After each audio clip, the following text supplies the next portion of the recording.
السلام عليكم ورحمة الله تعالى وبركاته أصحابتي ذا قالقة قيمة قاية عليه هل كايغلا سoctaan waa janaalkayga King Mohan Jaceylo Janaal dhageystayaal waxaan rabaa in aan la wadaago sheeko yar oo ku aadan kulanka El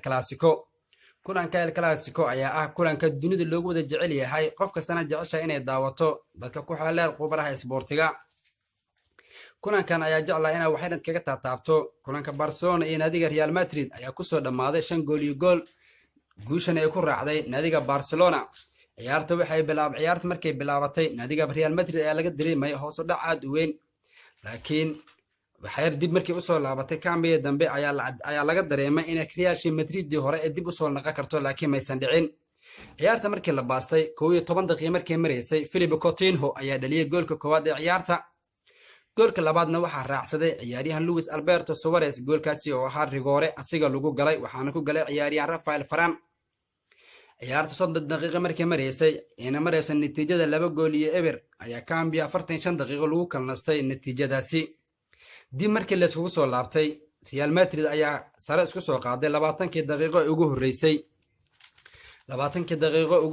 ayaa Real Madrid dib isku soo qaaday kadib waxay heshay gool oo dhaliyay ciyaaryahan Marcelo gool badanna way iska qasaarisay naadiga Real Madrid 75 daqiiqo ciyaarta waxaa goolkii saddexaad ee ciyaarta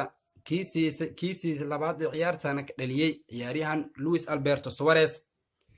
ciyaartu waxay socotaba habeenkaasi xalay habeen qurux badan waxay u ahayd ciyaaryahanka reer Uruguay ee Luis Alberto Suarez 83 daqiiqo ayuu shabaqa ugu shubay goolkii afaraad ee ciyaarta ahna kiisii saddexaad ee ciyaarta hat-trick ayuu ka dhashay ciyaaryahan Luis Alberto Suarez naadiga Real Madrid goolka shanaad ee ciyaarta waxaa dhaliyay ciyaaryahan Arturo Vidal oo bedel ku soo galay daqiiqadii 84aad goolkan wuxuu dhaliyay isla daqiiqadii 87aad 3 daqiiqo gudahood asigoo 3 daqiiqo ku jira garoonka ayuu shabaqa naadiga Real Madrid soo taabtay taasina waxay keenaysaa in naadiga Real Madrid hoos u dhac aad u weyn laga dareemayo xalay walow goor Cambia dambe 3 daafac ay ku ciyaaraysay isfahamka waxa adkaa ciyaartooyda qadka dhexe iyo ciyaartooyda daafaca ee naadiga Real Madrid inay aad isku fahmaan xalay aad iyo adkeed waayo waxa la dareemayaa Nejo iyo ciyaaryahan Ramos inay masaafada isku jiraan ay aad u kala fogeed kadib markii ciyaartaasi ay sidaas ku soo dhamaatay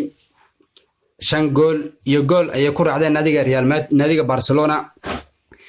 ciyaaryahan Luis Alberto Suarez ayaa xalay aad iyo aad u fiicnaa ciyaarta ahna match of the match garoonka asigoo 3 gool ka dhaliyay 7 kulan oo kor imaaday naadiga Real Madrid wuxuu ka dhaliyay